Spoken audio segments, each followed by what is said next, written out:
Hello, this is Jay from Northeastern University, and this is part five of the very long series of spectral clustering. And we haven't even got to spectral clustering yet. Today, we're going to talk about very basic type of clustering algorithm called k-means. This is probably the simplest one. It's an algorithm where you can cluster a bunch of data. So over here, we have a set of data, x and y. It could be anything. I just call them x and y. And if you plot them out, it's very obvious that you have three clusters. And yes, this is a toy. Obviously, this is a toy example, so it's supposed to be easy, so you can visually see what's going on. And we know that there are three clusters, but how do we find out which point belong where to which cluster? And that's what the point of k-means is. And the algorithm is something that you learn, and then you can write a software that looks at each point and essentially solve it. So here's how this algorithm goes. Step one, right? You know that let's assume we know there are three clusters. We just don't know which clusters they are. So step one, given that there are three clusters, you pick three random points as the center of those clusters. And I say random. You don't know. You just pick three. And over here, you can see the x's. Here, here, here. They're obviously wrong. That's hence random. But that doesn't matter. You just start making a guess somewhere. And given that those are the three centers, given that these are the three centers, right?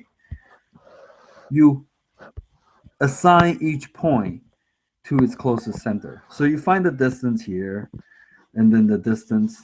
So obviously, you see the yellow here? All of these are closer than this. So this is very close. So this point goes here. And this is just its own cluster. And this right here is obviously closest. So that's its own cluster. So once you have assigned three random points as centers, you just look at the closest points and then form a cluster. Okay? Obviously, like these three clusters, like these three here is wrong. But again, it doesn't matter. Now we can use the distance formula, just like from physics, x squared plus y squared. Square root of that gives you distance. So you can use something like this to find the distance. And from the distance, you know which point belongs to which center. Okay, so once you have done that, you use the new cluster and find its center again. So originally the center was here, so now we've moved it here because we found a new center again, right? And from there, we find a new center again. Did I do that wrong? Oh yeah. So once you have found a new cluster, you find a new center, and then the new center will be here, and the new center will be here. From there, oh wait, calculate new center. No, you calculate the new cluster again. So once this has moved here, you find a new cluster. And this time, looks like this. So this is still wrong. Next, you find a new center again. So now the center keeps moving, and now the center moves here, and the center stays here. Once you find a new center, you find a new cluster. So now the cluster looks like this. So the clusters are now correct, but the center here is still not correct. So the steps are, it just goes back and forth essentially.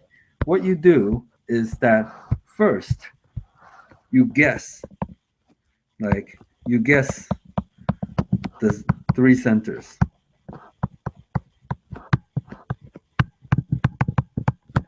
Okay, so from the three centers, you assign the points to its closest center. So now, from once you have this assignment, that essentially give you a cluster. So you have 3 clusters, which are wrong. And then using these 3 clusters, for each cluster, you find the 3 centers again. And from the 3 center, you find its cluster. And then from the cluster, you assign 3 center. And eventually, you'll converge. You'll converge so that like the center is here, here, and here.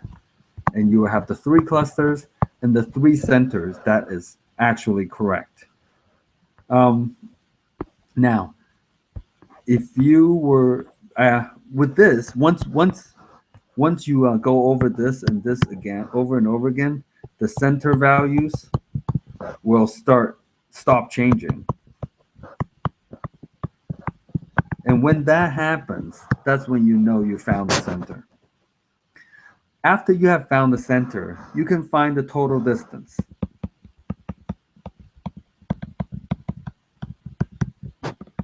And the way to calculate total distance is like this. Okay. So let's say the center is here, right? This, you measure the distance here, here, and here. So that's D1, D2, D3, and then you have like D4. Essentially every single point. From the center to every single point of its cluster. And the sum of that, this is essentially D1 plus D2 plus D3. All the sum of every one of them. That's the total distance. So once you have found the center, stop changing, you can find the total distance. And that's kind of like the error that you have. Sometimes, if you run k-means, and go over this series, you'll get a set of total distance. If you run this again, from yet like a 3 complete different initial point, you might get another total distance. That's like, let's say the first one is 10. The second total distance might be 6. So what you want to do is you want to run k-means, go through the cycle, get a distance, and then initialize completely different new points. Run through the cycle again, and then get maybe another one. So if you run a couple times, maybe you'll get a set of distance, like 10, 10, 10, 6, 6, 6, 6. And obviously you want to pick the smallest distance. So once you have done all these, pick the smallest distance, and that is your cluster. And that right there is k-means approach to do clustering. And it's completely like, since spectral clustering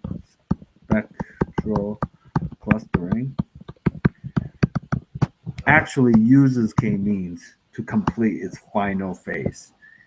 Spectral clustering does a little bit more. So you probably want to basically come up with a couple points yourself, like just make up some toy stories and crank through this like procedure. Go through the steps that we've gone through, and you will see that if you go over this procedure, you will end up getting like 3 clusters, and it works quite well. So that's it. I think in the next video we'll finally go into spectral clustering. Okay, bye bye.